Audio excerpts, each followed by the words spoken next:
The manila envelope felt like ice in my trembling hands, though the Phoenix sun had turned my car into an oven that July afternoon. I sat in the Kingdom Hall parking lot, engine still running, air conditioning blasting my face with recycled air that smelled faintly of the vanilla air freshener dangling from my rearview mirror.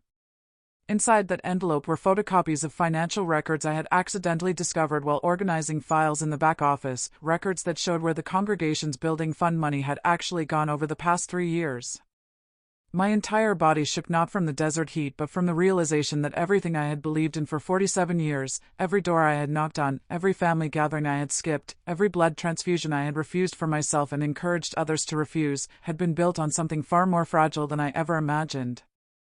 At 65 years old, I had given the organization my youth, my marriage, my relationship with my daughter who had been disfellowshipped at 19, and countless hours of service that had left my knees permanently damaged from climbing apartment stairs in the summer heat. I had believed with every fiber of my being that I was part of God's only true organization on earth, that the elders were appointed by Holy Spirit, that the governing body spoke with divine authority.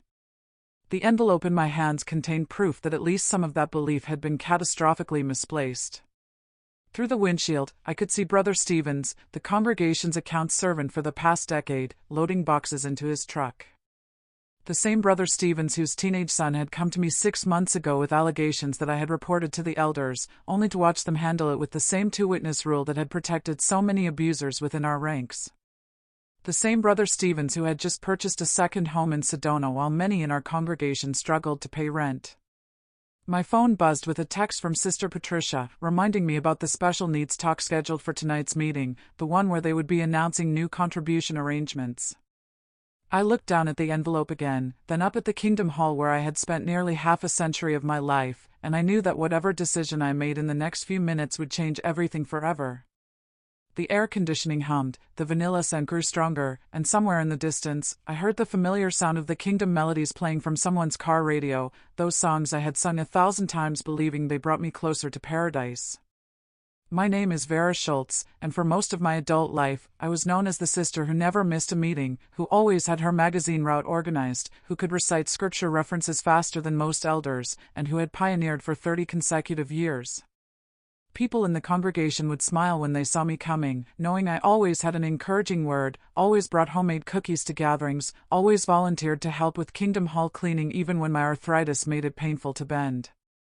I was the grandmother figure that newer sisters sought out for advice, the one whose faith seemed unshakable, whose devotion appeared boundless. I had survived the disappointment of 1975, had remained faithful when my husband left me for a woman at his workplace, had endured the shunning of my only child with what others called remarkable spiritual strength. I was exactly what the organization celebrated, obedient, submissive, and utterly convinced that loyalty to the governing body was the same as loyalty to God. But sitting in that parking lot with evidence of financial misconduct in my hands, feeling the weight of decades of suppressed doubts finally demanding acknowledgement, I understood that I had been living in a carefully constructed illusion.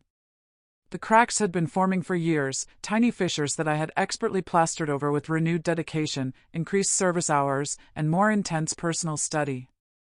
I had ignored the discomfort I felt when child abuse allegations were mishandled, had pushed down my questions about why women could not even handle microphones in the Kingdom Hall, had silenced my inner voice that wondered why the organization's teachings about the generation of 1914 kept changing even as they insisted all their doctrine came directly from God. I had done what I was taught to do. I had waited on Jehovah, trusted in the organization, and dismissed my concerns as signs of spiritual weakness that required more prayer and more meeting attendance. What I am about to share with you is not a story told in anger, though anger has certainly been part of my journey. It is not motivated by bitterness, though I have felt the sting of realizing that much of my life was spent serving an organization rather than seeking truth. This is simply what happened, documented as clearly as my 65-year-old memory allows, in the hope that someone, somewhere, might benefit from hearing how one woman's absolute faith unraveled in the space of a few devastating weeks. Before I continue with what I discovered that day and the events that followed, I want to ask something of you. If this story resonates with you, if you have experienced anything similar, or if you simply want to hear more accounts like this, please take a moment to subscribe to this channel, press the like button, and most importantly, leave a comment telling me what city you are watching from. I have learned that there are thousands of us scattered across the world, people who gave everything to an organization that demanded total loyalty while offering conditional love in return. Your comment, wherever you are, reminds me that none of us are truly alone in this journey. Now, let me tell you how my world fell apart and, in falling apart, somehow became more honest than it had ever been. The first time I questioned the organization, I was 19 years old and newly baptized, still glowing with the zeal of a convert who had found absolute truth. My parents had joined when I was 8, and I had grown up attending meetings 3 times a week, going out in field service every Saturday morning, and believing that everyone outside the organization was part of Satan's system of things, doomed to destruction at Armageddon unless they accepted our message. That first question came during a book study at Sister Gladys Morrison's home, a cramped apartment that always smelled of mothballs and instant coffee. We were studying one of the organization's books about Bible prophecy, and the conductor was explaining how the generation that saw the events of 1914 would not pass away before Armageddon came. I raised my hand, emboldened by my recent dedication to God, and asked what seemed like a simple question about the mathematics involved, about how much longer that generation could reasonably be expected to live. The room fell silent in a way that made my stomach clench. Brother Wallace, the book study conductor, smiled at me with the kind of patronizing patience that I would later learn to recognize as the standard response to uncomfortable questions. He explained that we should not try to put God's timetable into human terms, that such questions showed a lack of faith, and that if I focused more on my personal relationship with Jehovah rather than trying to understand things beyond my comprehension, I would be happier in the truth. The other sisters nodded approvingly, and Sister Gladys patted my hand and whispered that young people always wanted everything explained immediately, but that spiritual maturity meant learning to trust even when you did not fully understand. I smiled and nodded and never asked another question like that again, at least not out loud. Instead, I did what I was taught to do. I studied more, prayed more, and assumed that any confusion or doubt I experienced was my own spiritual inadequacy rather than a legitimate question about doctrine that would, in fact, change completely several times over the following decades. My life fell into the rhythm that defined faithful witnesses, meetings on Sunday, Tuesday book study that later became the Congregation Bible Study held at the Kingdom Hall, Thursday meeting that covered the Theocratic Ministry School and Service meeting, Saturday morning field service, and personal study fitted into whatever time remained between the secular job I needed to support myself and the congregation activities that marked me as spiritually strong. I married Peter when I was 22, a brother from a neighboring congregation who seemed kind and spiritually minded, who said all the right things about headship and submission and raising children in the truth.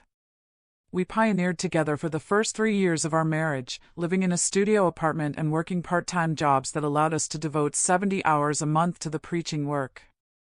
Those were difficult years financially, surviving on rice and beans while the circuit overseer praised us from the platform as fine examples of putting kingdom interests first, but I believed we were storing up treasure in heaven, that our sacrifices would be rewarded in the new system that was always just around the corner, always imminent, always worth any present suffering. When I got pregnant with my daughter Lily, the elders counseled us to reconsider whether this was truly the best time to bring a child into the world, given how close we were to the end. This was the early 1980s, and the organization had been strongly discouraging having children for decades, reminding us that we were living in the last days and that childless couples could devote themselves more fully to the preaching work. Peter and I agonized over the decision, praying for guidance, but ultimately decided to continue the pregnancy because we felt it was God's will despite the organization's recommendations. Lily's birth was one of the few times in my life when I chose what felt right in my heart over what the organization advised, and I carried guilt about that decision for years afterward, wondering if I had been selfish, if I had put my own desires above kingdom interests, if my daughter's presence in my life represented a failure of devotion. The elders never said as much directly, but there was always a subtle disappointment in how they treated us after that, a sense that we had not quite measured up to the standard expected of truly spiritual couples. Peter started working longer hours when Lily was 2, taking a full-time position that paid better but required him to miss meetings occasionally. At first, he seemed troubled by this, apologizing to the elders and promising it was temporary, but gradually something shifted in him. He became distant, critical of the time I spent in service, resentful of the meetings that dominated our family schedule. We argued about it constantly, with me pleading with him to remember his dedication to Jehovah and him insisting that he was tired of living in poverty while watching the elders and their families somehow manage to take vacations and drive newer cars. I reported his attitude to the elders, believing I was helping him by making sure he received the spiritual assistance he needed, never understanding that I was betraying the man I had promised to love by turning our private struggles into congregation business. The elders met with him several times, counseled him about headship and spiritual responsibility, warned him that he was on a dangerous path, but Peter only grew more resistant. Within 6 months, he had stopped attending meetings entirely, and within a year, he had left me for a woman named Jessica who had no connection to the organization, who represented everything the world offered that I had been taught to reject. The congregation rallied around me in the way they always did when a sister was left by an unbelieving husband. They told me I was free to remarry if I chose, praised my faithfulness in the face of trial, and held me up as an example of someone who put Jehovah first even when it cost her everything. But there was also an unspoken assumption that I had somehow failed in my role as a wife, that if I had been more submissive, more supportive, more focused on making my home a spiritual paradise, perhaps Peter would not have strayed. No one said this directly, but it was there in the sideways glances, in the talks about wifely subjection that seemed aimed at me, in the way the elders asked probing questions about what I might have done differently. I internalized all of it, convinced myself that my spiritual inadequacy had driven my husband away, and threw myself even more completely into the organization's activities, pioneering again as soon as Lily was old enough for school, serving wherever I was needed, proving my worth through exhausting devotion to a community that offered conditional acceptance based on perfect compliance with ever-changing rules. Lily grew up in the organization, attending meetings from infancy, learning to sit still during 2-hour Sunday talks before she could read, going out in field service with me on Saturday mornings and knocking on doors with her little bookbag full of magazines. She was a sweet child, sensitive and artistic, always drawing pictures during the meetings because sitting completely still was impossible for her young body. I gently corrected her, reminded her that Jehovah's house required respect and attention, took away her crayons when she became too absorbed in her drawings, taught her to suppress her natural creativity in favor of the rigid attentiveness the organization demanded. She tried so hard to be good, to please me and please God, but I could see even then that something in her resisted the constraints we placed on her life. She asked questions that I shut down, wanted to participate in after-school activities that I forbade, begged to have friends outside the congregation that I told her would be bad associations that would spoil useful habits. I was following the organization's guidance exactly, protecting my daughter from the world's influence, raising her according to the Bible principles as interpreted by the governing body, and I truly believed I was securing her eternal life even as I watched the light gradually dim in her eyes. When Lily turned 16, she started asking harder questions, the kind I had learned decades earlier not to voice.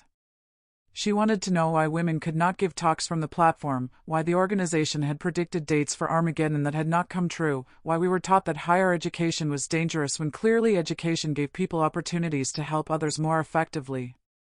I responded with the answers I had been given. Women had different roles assigned by God. The organization had never claimed to be prophets, so mistakes in understanding were to be expected. Higher education exposed young people to dangerous philosophies and immoral behavior that could shipwreck their faith. But Lily was not satisfied with these explanations. She pushed back, asked follow-up questions, wanted to understand the logical basis for teachings that I had simply accepted on authority.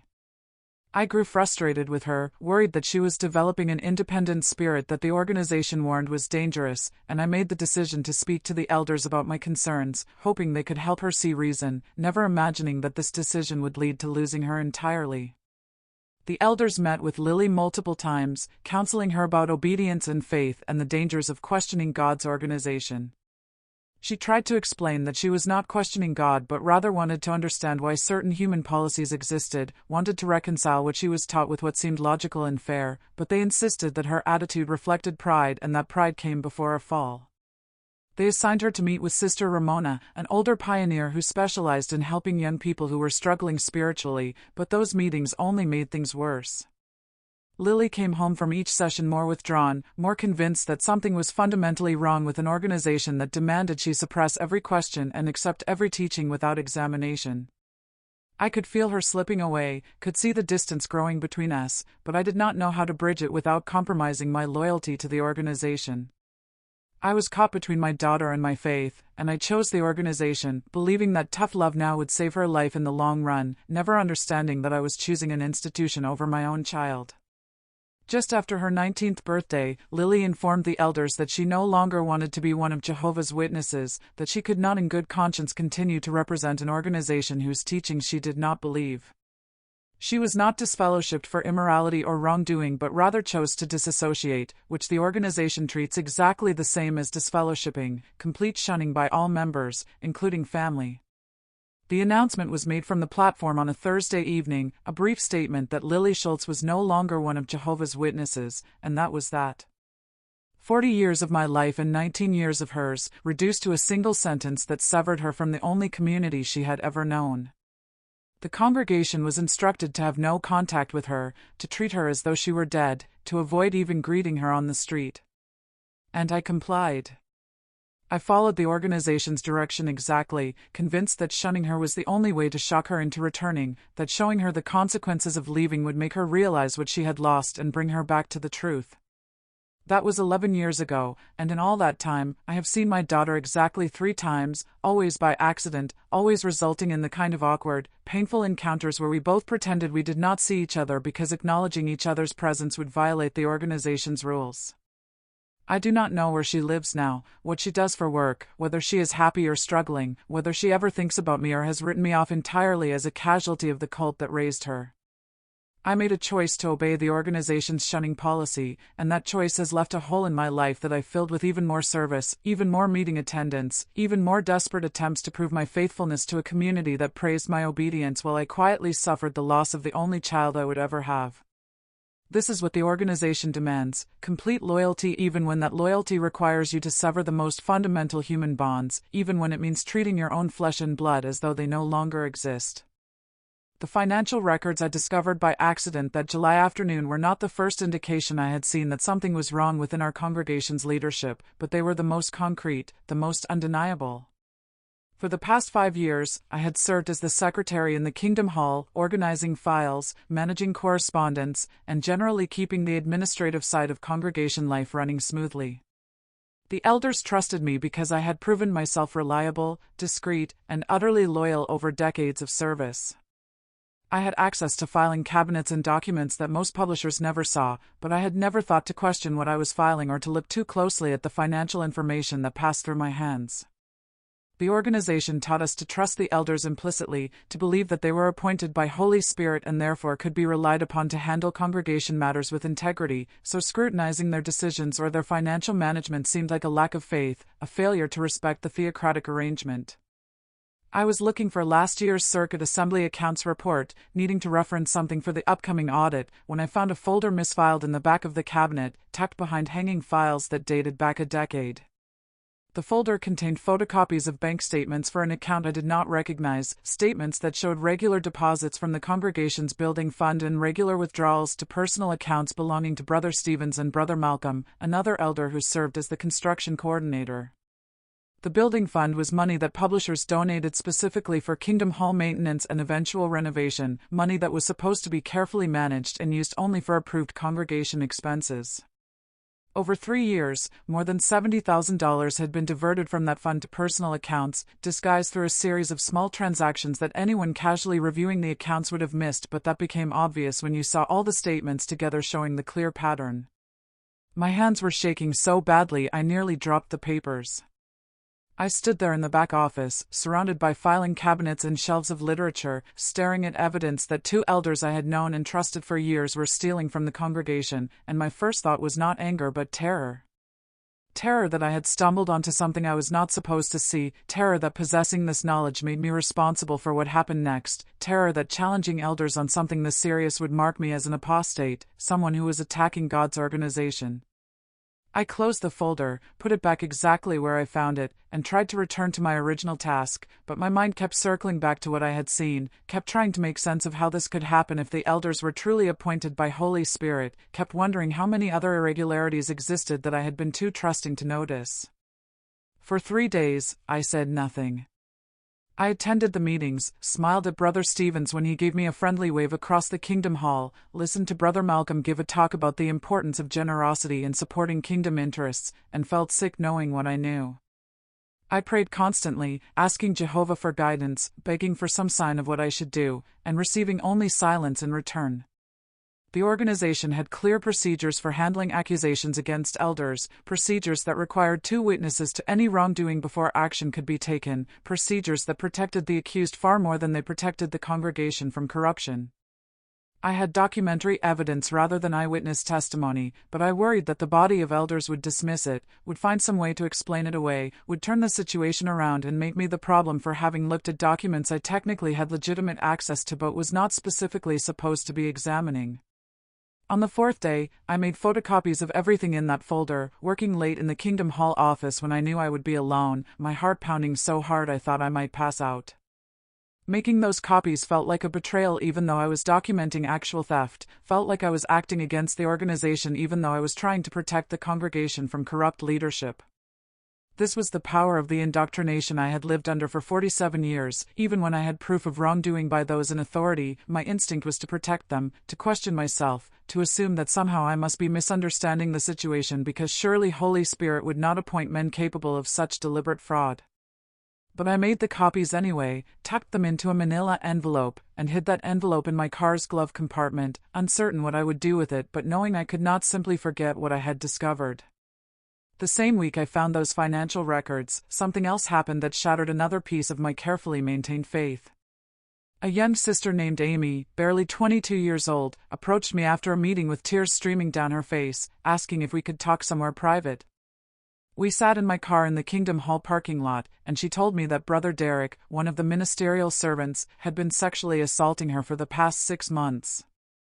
She had been too afraid to tell anyone, terrified that she would not be believed, but his behavior was escalating and she was desperate for help. I listened with horror as she described how he had manipulated her, using his position of trust to isolate her, threatening her with spiritual consequences if she told anyone, convincing her that it was somehow her fault for tempting him.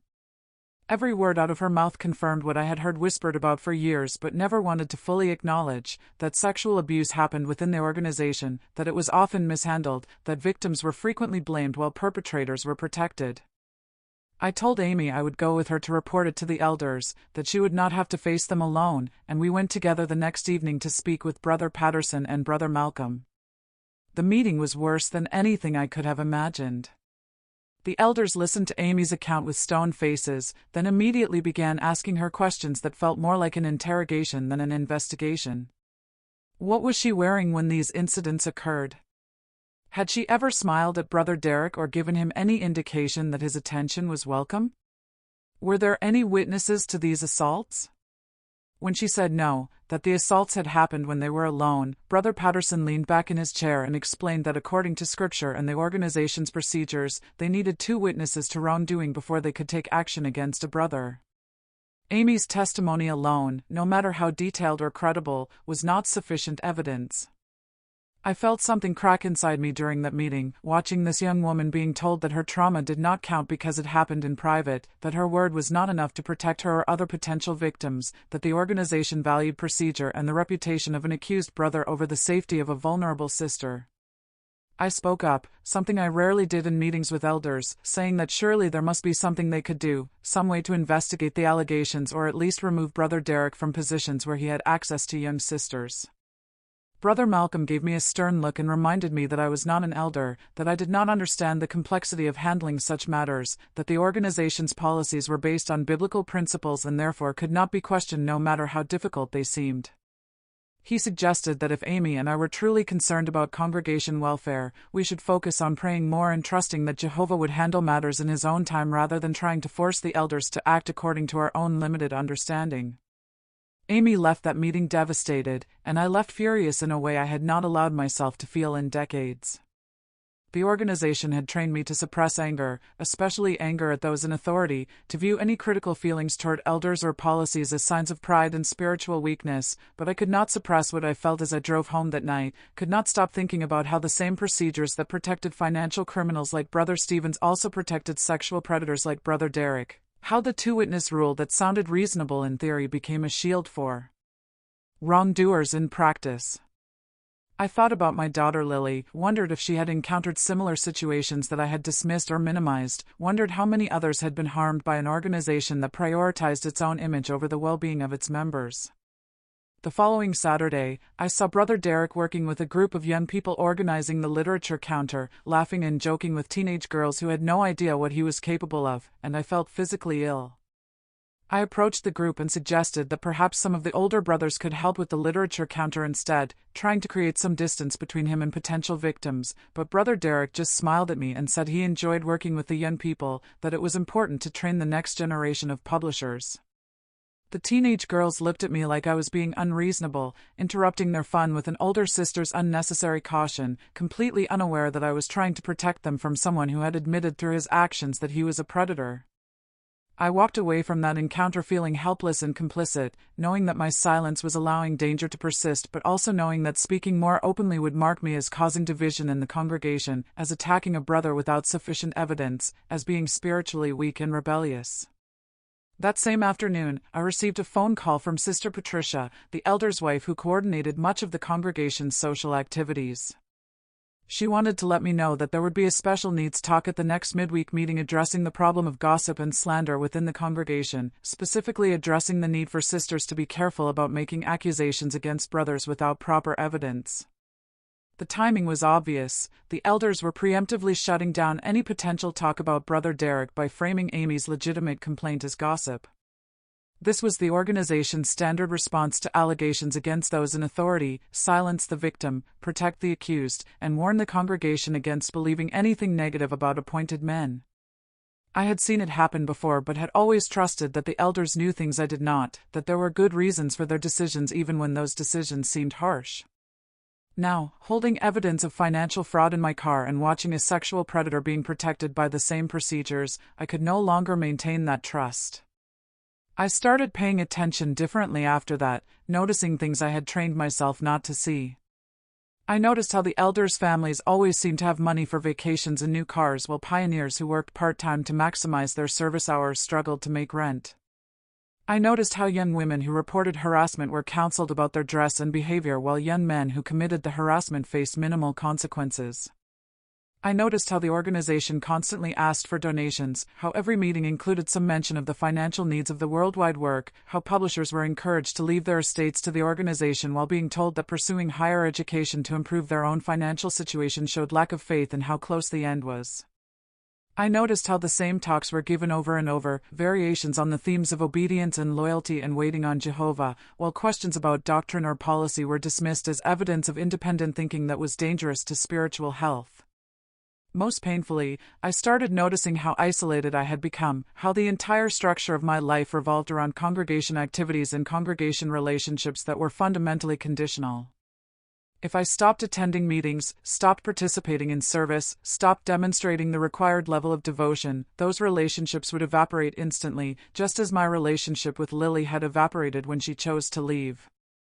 The love within the organization was not the unconditional love that was preached from the platform, but rather a transactional arrangement. You give absolute loyalty and receive acceptance in return, but that acceptance can be withdrawn at any moment if you fail to maintain the proper level of compliance. I had sacrificed genuine relationships, including the relationship with my daughter, for these conditional connections, and the realization left me feeling more alone than I had ever felt in my life, surrounded by people who would shun me without hesitation if I stepped out of line. The manila envelope sat in my glove compartment for 2 weeks while I wrestled with what to do.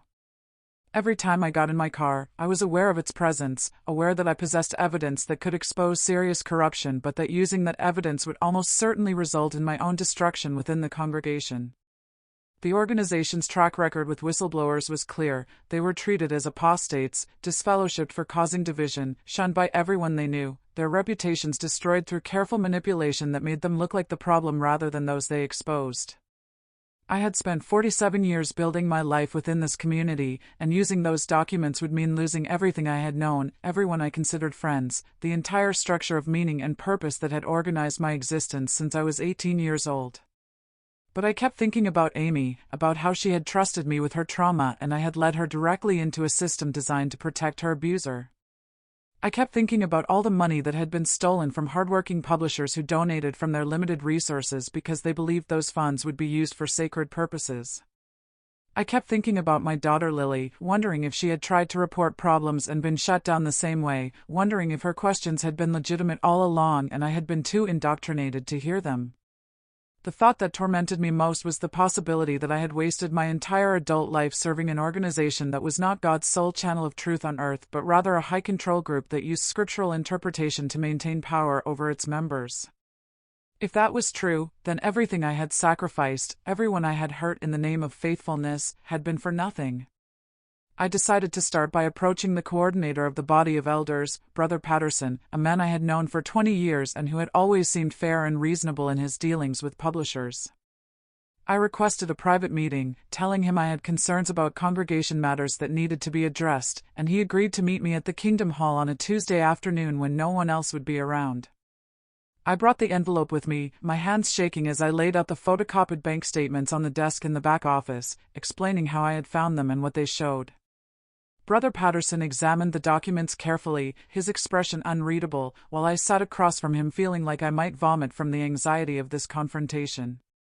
When he finally spoke, his tone was not one of shock or concern but of weary disappointment, as though I had failed some test I did not know I was taking. He explained that the body of elders was aware of these financial arrangements, that Brother Stevens and Brother Malcolm had been reimbursed for legitimate expenses related to Kingdom Hall construction and maintenance, that the records I was looking at did not show the complete picture and therefore drew incorrect conclusions. He said that by making copies of confidential financial documents and confronting him with accusations against other elders, I was violating the principle of confidentiality and showing a critical spirit that was dangerous to my own spiritual well-being. He reminded me that elders were appointed by Holy Spirit and therefore deserved the benefit of any doubt, that questioning their integrity was essentially questioning Jehovah's judgment, and that if I truly loved God I would destroy those photocopies and never speak of this matter again. I felt like I had been slapped. Nothing about his response addressed the substance of what I had shown him, nothing acknowledged that if these were legitimate reimbursements they should have been properly documented and accounted for rather than hidden in a misfiled folder, nothing demonstrated concern that a sister who had served faithfully for decades was troubled enough by what she had found to risk this confrontation. Instead, he was turning the entire situation around, making me the problem, using my loyalty to God as a weapon to silence my legitimate concerns. This was the same tactic I had seen used against others who questioned policies or reported problems, the same technique that had been used on Amy when she reported sexual assault, the same manipulation that kept publishers compliant even when they witnessed things that should have sparked outrage. I left that meeting feeling disoriented and confused, unsure whether I should trust my own judgment or accept Brother Patterson's explanation and let the matter drop. That night, I could not sleep, lying in bed replaying the conversation, analyzing every word, trying to determine whether I was being spiritually weak or whether I was finally seeing clearly after decades of intentional blindness. I got up at 3 a.m. and did something I had not done in years. I started researching the organization online, looking at websites I had been taught to avoid because they were run by apostates who twisted the truth and sought to stumble the faithful. I knew that even looking at such sites was considered spiritually dangerous, that the organization taught we should avoid any information critical of Jehovah's Witnesses just as we would avoid pornography or violent entertainment, but I felt desperate for context, for some way to understand whether what I was experiencing was unique or part of a larger pattern. What I found shook me to my core. Thousands of stories from former witnesses describing experiences nearly identical to mine, documenting financial misconduct, sexual abuse cover-ups, the misuse of the two-witness rule, the shunning of family members, the manipulation of vulnerable people for fear of Armageddon and loss of community. I read testimony from people who had lost decades of their lives to the organization, from parents who had lost children to the blood transfusion policy, from victims of abuse who had been silenced and blamed, from countless individuals whose questions had been treated as evidence of spiritual weakness rather than legitimate concerns about policies and practices that contradicted the organization's claims of being God's sole channel of truth. I read until the sun came up, crying at my kitchen table as I realized that I was not alone, that my doubts were not signs of my own inadequacy but rather reasonable responses to an organization that demanded blind obedience while protecting those in power from accountability.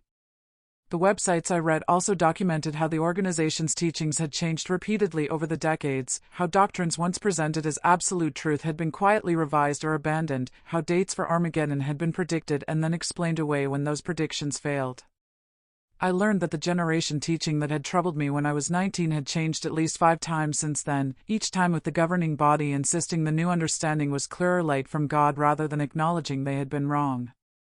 I learned about the organization's membership in the United Nations for 10 years as a non-governmental organization, joining the very institution they taught was the scarlet-colored wild beast of Revelation, and then quietly withdrawing when their membership was exposed.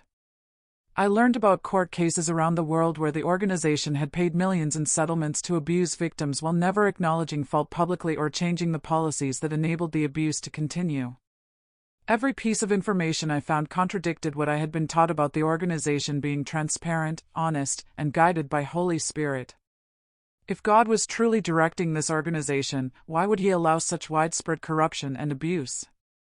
If the governing body truly spoke with divine authority, why did their teachings keep changing in ways that suggested human error rather than progressive revelation? If this was truly the only path to salvation, why did it require members to avoid information, silence questions, and shun anyone who left? These were the questions I had suppressed for 47 years, and now that I allowed myself to ask them honestly, the answers were devastating. By the time I went to the Thursday meeting that week, I felt like I was watching everything from outside my own body, seeing the Kingdom Hall and the people in it with completely new eyes. I noticed how the talks emphasized obedience to the organization more than love for God or neighbor, how the Watchtower study encouraged publishers to view any information critical of Jehovah's Witnesses as satanic lies without examining whether that information might be factually accurate. I noticed how the comments from the audience were simply regurgitations of what had been written in the paragraph, how no one was encouraged to think critically or ask genuine questions, how the entire format was designed to indoctrinate rather than educate. I noticed Brother Stephen smiling and shaking hands with publishers as though he had not stolen $70,000 from them, Brother Derek hugging sisters after the meeting as though he had not assaulted Amy, the elders acting as though they were shepherds protecting the flock when in reality they were gatekeepers protecting an organization from scrutiny. During the second song, I quietly stood up, walked out of the Kingdom Hall, got in my car, and drove away. I did not know where I was going, but I knew I could not sit through another minute of what I now recognized as carefully orchestrated manipulation. I drove through Phoenix with no destination, eventually finding myself at a park where I used to take Lily when she was small, back before I taught her that playing with worldly children was dangerous to her spirituality. I sat on a bench watching children play, their laughter carrying across the evening air, and I thought about all the ordinary joys I had been taught to view with suspicion, all the normal human connections I had rejected because they were not focused on organizational activities, all the years I had spent in a state of perpetual urgency about the end times while life passed me by. I called Amy that night, something I should have done weeks earlier. I apologized for leading her into a meeting with elders who were never going to help her, apologized for not standing up more forcefully on her behalf, apologized for being part of a system that had failed her so completely. She was quiet for a long moment, then asked me what had changed, why I was saying these things now.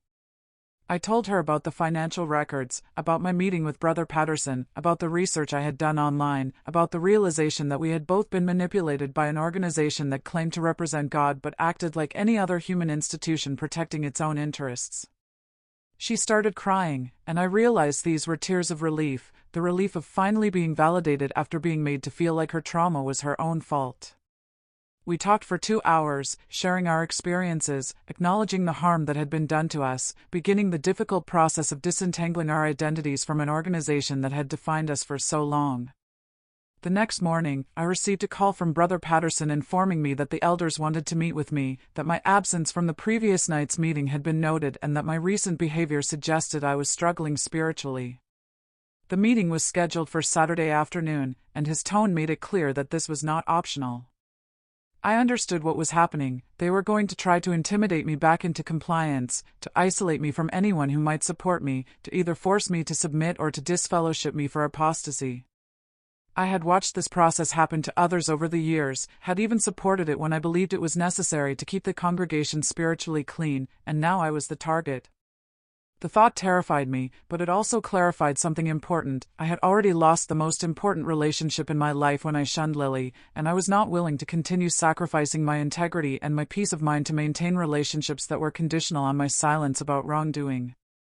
I went to that meeting with a resignation letter I had written the night before, a simple statement that I no longer wished to be known as one of Jehovah's Witnesses.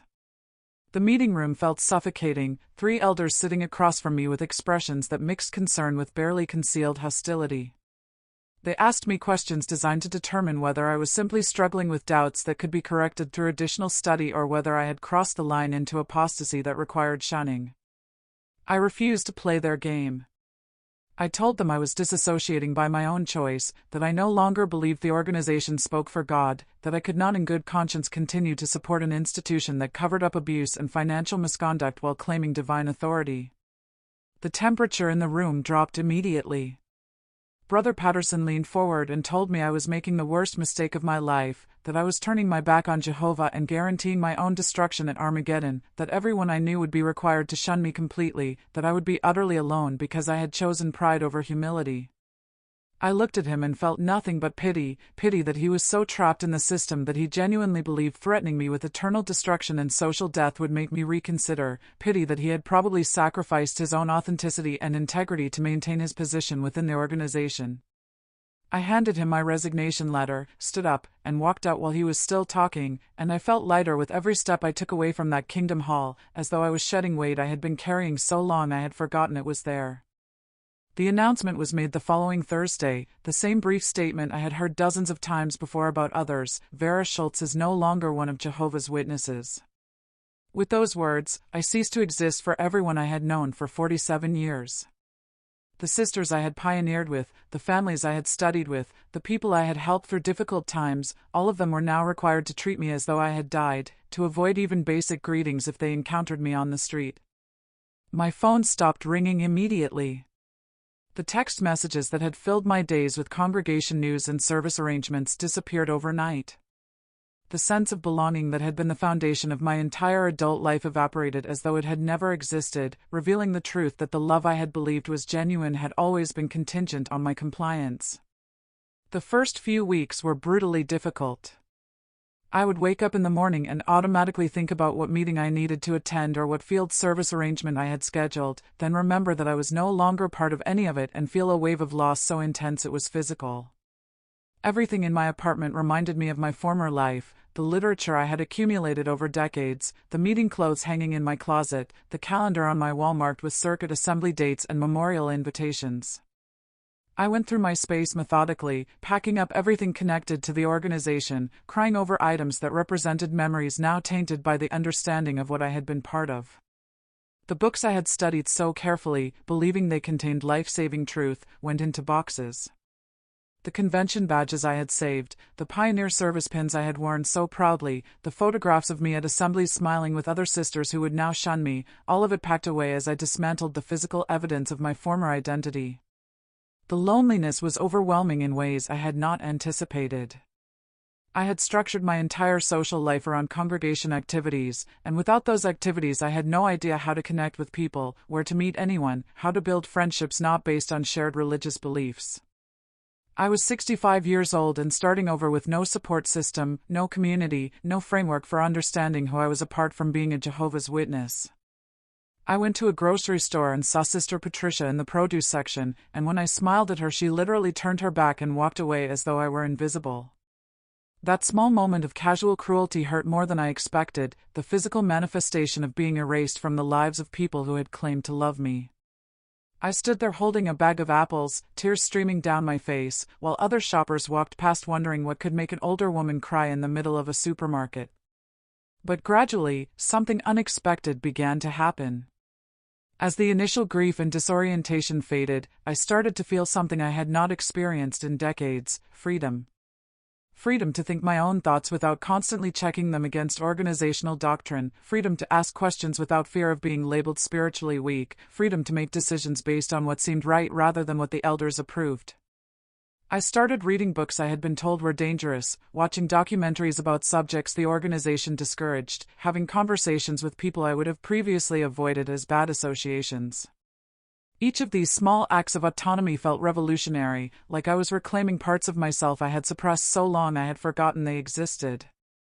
I found a therapist who specialized in religious trauma, something I had not even known existed before I started researching cult recovery online. Dr. Lisa Brennan was in her 50s, warm and direct, and she helped me understand that what I had experienced was not simply a disagreement with a religious organization but rather decades of psychological manipulation that had damaged my ability to trust my own judgment and form healthy relationships. We worked through the fear programming I had internalized, the belief that questioning the organization meant questioning God, the conviction that I deserved to be punished for independent thinking. She helped me see that the organization's control tactics, the isolation from outside information, the loaded language that stopped critical thinking, the shunning of those who left, were all characteristic of high-control groups regardless of whether they called themselves a religion or not. Through therapy, I also began processing the guilt I felt about Lily, about the years I had chosen organizational loyalty over my relationship with my daughter. Dr. Brennan helped me understand that I had been a victim of the same system that had victimized Lily, that the organization's policies had deliberately put me in a position where I had to choose between my child and my community, and that recognizing I had been manipulated did not absolve me of responsibility for the choice I made but did provide context for why I made it. She encouraged me to write a letter to Lily, not necessarily to send but to process my feelings and clarify what I would say if I ever had the opportunity. I wrote and rewrote that letter dozens of times, each version peeling back another layer of indoctrination, getting closer to expressing genuine remorse without the conditional language the organization had taught me to use when apologizing. 6 months after I left, I finally gathered the courage to try to contact Lily. I had no current address or phone number for her, but I remembered she had created a Facebook account before she disassociated, something I had criticized her for at the time as evidence of her worldly associations.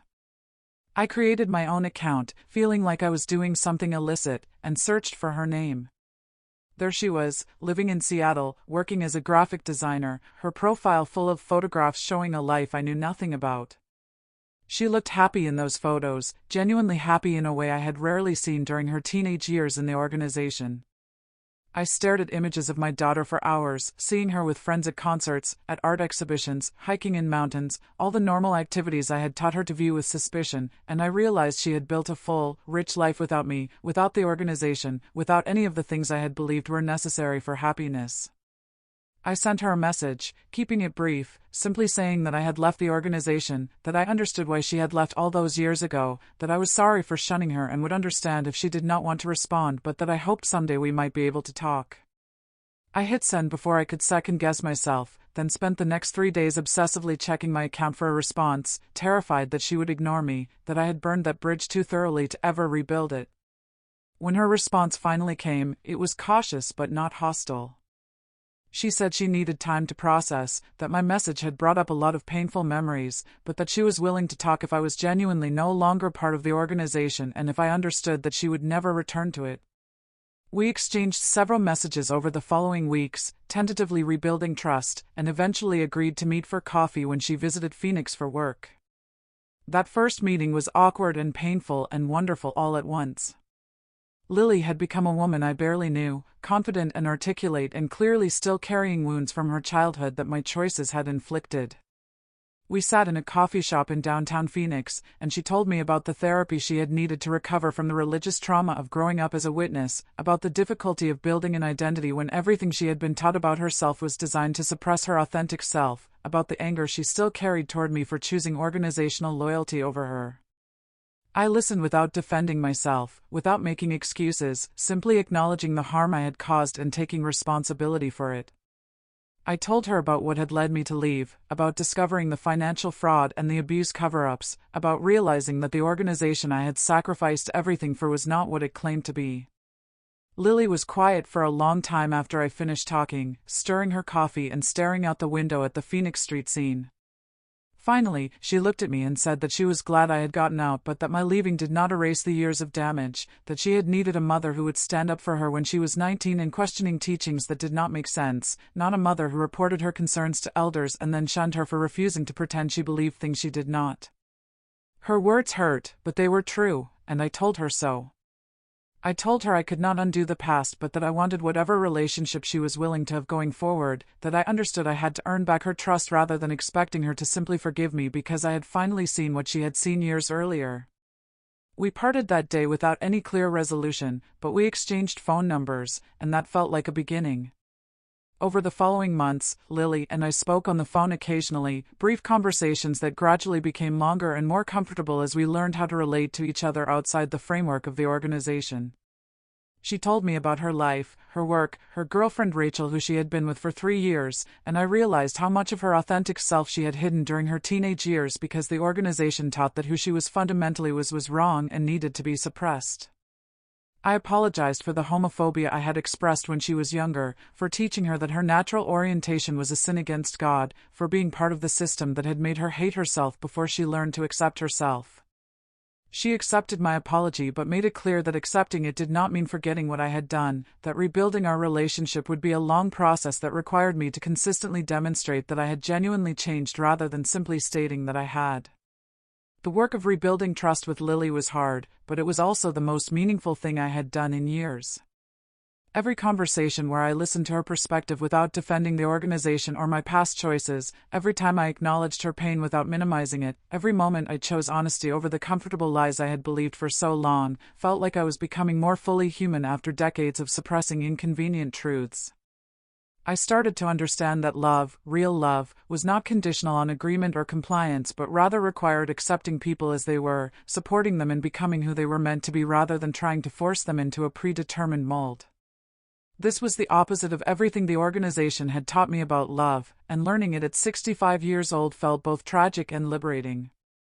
A year after I left the organization, I received an unexpected email from Amy, the young woman who had reported sexual assault to the elders and been dismissed.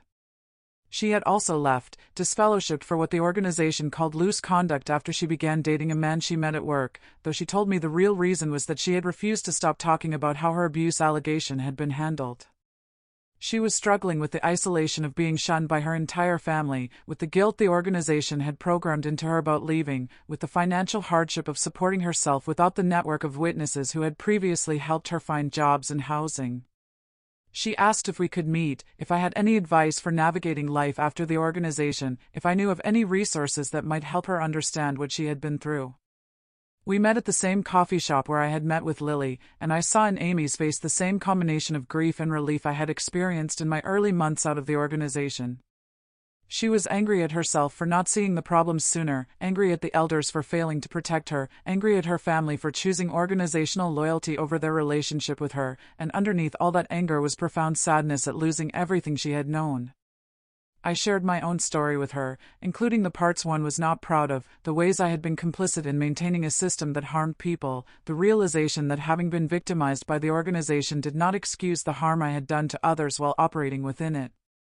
I told her about therapy, about the resources I had found online for former witnesses, about the gradual process of rebuilding an identity not based on the organization's definition of who I should be.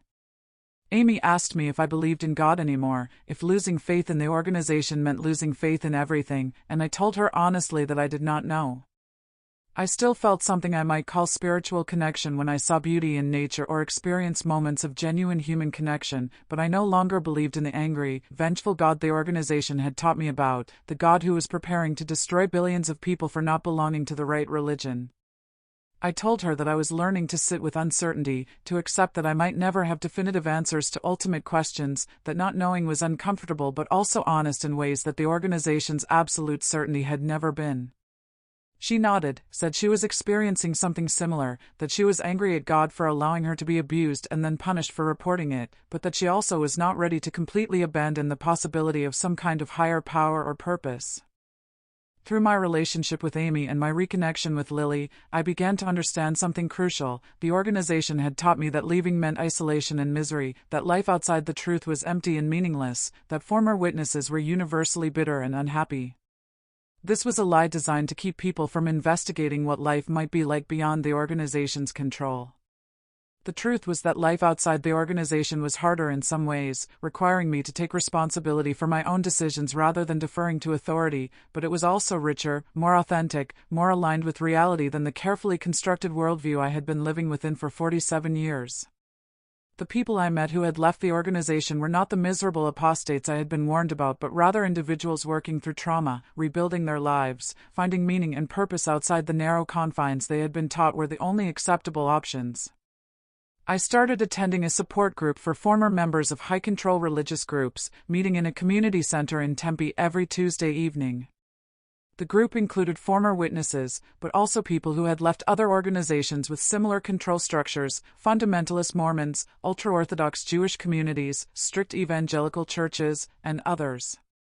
Hearing their stories, I was struck by how similar the patterns were regardless of the specific religious beliefs: the isolation from outside information, the control over personal relationships, the threat of eternal punishment for disobedience, the requirement to shun anyone who left, the teaching that questioning leadership was equivalent to questioning God.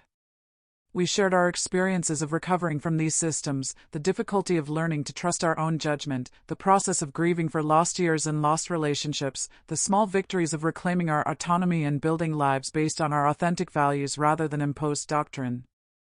One evening, a woman named Judith, who had left a fundamentalist Mormon community, asked me what I would say to my younger self if I could go back and talk to that 19-year-old girl who had just gotten baptized as a witness. I thought about it for a long time, considering what would have made a difference, what might have helped me see clearly before I invested nearly 5 decades in an organization that did not deserve that investment.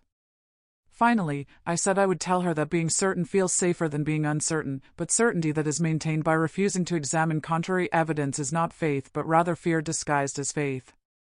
I would tell her that an organization that forbids you from reading information critical of it, that requires you to shun family members who leave, that protects abusers and silences victims, that changes its teachings repeatedly while claiming divine guidance, is not protecting you from Satan but rather protecting itself from scrutiny. I would tell her that real love does not require cutting off people who disagree with you, real truth does not fear investigation, and real faith can coexist with honest questions. But I also acknowledged to the group that my 19-year-old self would probably not have listened, that she was too invested in the belonging the organization offered, too afraid of the world she had been taught to fear, too convinced that questioning meant losing everything. This was the tragedy of high-control groups. They captured people at vulnerable moments, offered them certainty and community, then made the cost of leaving so high that people stayed even when they recognized serious problems. The support group members understood this completely, had all experienced the same pattern, and we found comfort in naming it together, in recognizing that we were not uniquely weak or gullible for having been caught in these systems but rather normal humans who had responded to sophisticated manipulation techniques that were effective precisely because they exploited universal human needs for belonging and meaning. I also began volunteering with an organization that helped people transition out of high-control religious groups, offering practical support with resume writing, job searches, and navigating systems they had been deliberately kept ignorant about. Many people who left organizations like Jehovah's Witnesses had been actively discouraged from pursuing education or professional development, taught that investing in secular careers showed lack of faith that the end was coming soon, and they found themselves in middle age with limited job skills and no safety net when they left. I used my own experience of starting over at 65 to help others understand that it was possible to rebuild, that age was not a barrier to creating a new life, that the skills developed in one context could be translated to another with patience and effort. Through this volunteer work, I met countless people with stories that echoed my own in painful ways. I met parents who had shunned their children for years and were now trying to reconnect, often finding that the damage was irreparable and having to live with the consequences of choices made under organizational pressure. I met former elders who described the inner workings of judicial committees, the deliberate techniques used to intimidate and control, the awareness among leadership that many policies were about protecting the organization rather than helping publishers. I met survivors of abuse who had been silenced by the two-witness rule, who carried trauma that had been compounded by spiritual betrayal when those who should have protected them instead protected their abusers. Every story reinforced my understanding that what I had experienced was not an isolated incident or a problem with particular individuals but rather a systemic issue inherent in how the organization operated. I also learned about the legal battles the organization was facing around the world regarding child abuse, about the database of abuse allegations they maintained but refused to share with authorities, about the deliberate destruction of documents when court cases loomed, about the legal strategies they employed to avoid accountability. This information was available in court records and news reports, not apostate lies but documented facts that any honest investigation would confirm, and yet the organization continued to present itself as uniquely righteous, as having the highest standards of moral conduct, as being unfairly persecuted when it was simply being held accountable for policies that enabled harm. The disconnect between the organization's self-presentation and its actual conduct became more obvious the more I researched, and I felt profound grief for all the people still trapped inside, still believing the carefully maintained image rather than investigating the reality. 2 years after leaving, I attended my first birthday celebration, something I had not done since childhood before my parents joined the witnesses. It was Lily's 30th birthday, and Rachel had organized a small gathering with close friends at their apartment in Seattle. I flew up for the weekend, nervous about meeting Lily's chosen family, worried they would judge me for the years I had been absent from her life. But they welcomed me kindly, and I spent the evening listening to them talk about their lives, their work, their passions, the ordinary concerns and joys that made up a life not organized around preparing for Armageddon. Watching Lily blow out candles on a cake while her friends sang to her, seeing her so comfortable in her own skin, so surrounded by people who loved her for exactly who she was, I felt grateful that she had escaped the organization while she was young enough to build this life, and I felt profound regret for all the years we had lost because I had prioritized organizational rules over our relationship. Later that night, after the guests had left, Lily and I sat on her balcony looking out at the Seattle skyline, and she asked me what I had learned from leaving the organization, what I wished I had understood sooner.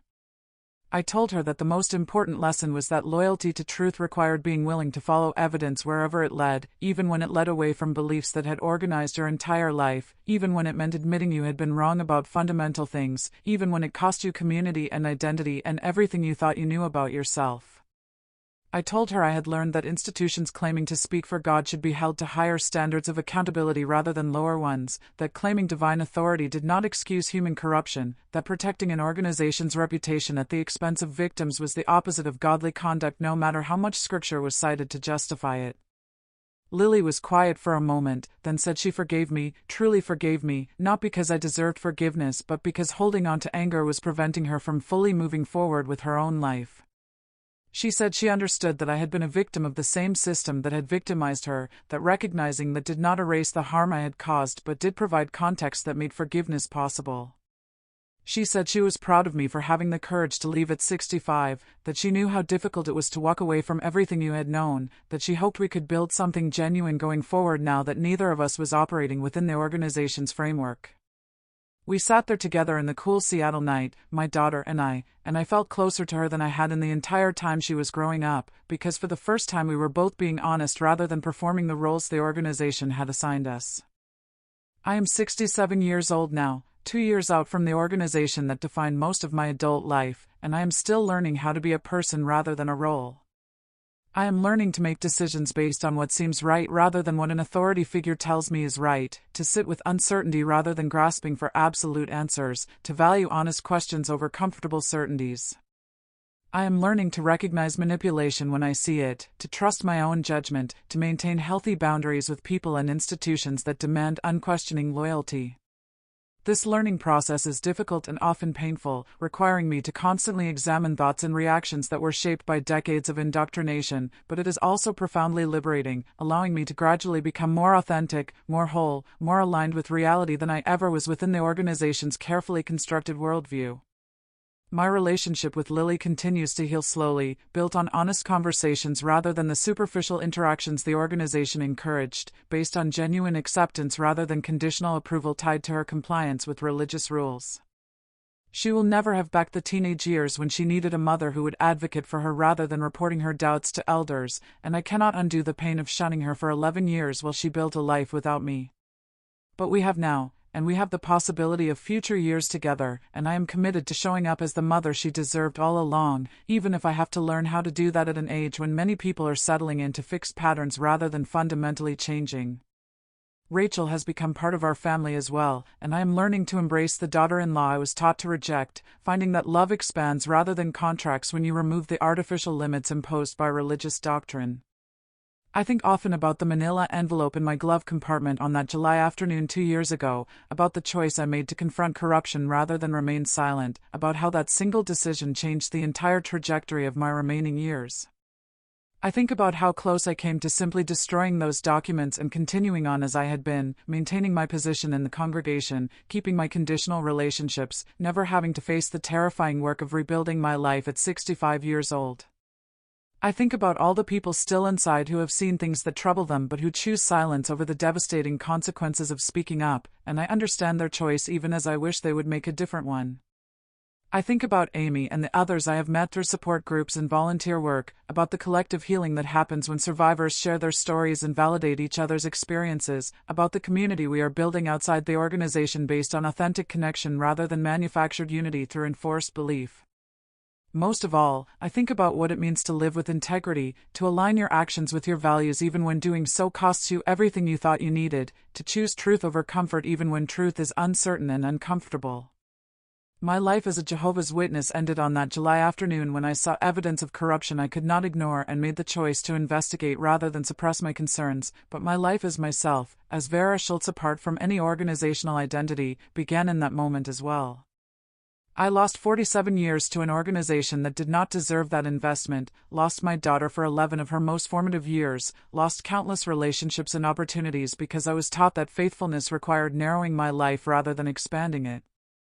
But I have the years remaining to me, however many that might be, and I am determined to spend them living honestly, loving without conditions, and helping others who are finding their way out of systems that claim to offer salvation but actually offer only control. The truth, I have learned, is that we save ourselves by choosing honesty over comfortable lies, by asking questions even when answers are uncertain, by valuing human dignity over institutional loyalty, by building communities based on genuine care rather than enforced compliance. This is not the salvation the organization promised, but it is real, and it is mine, and it was worth every difficult step of the journey to find it.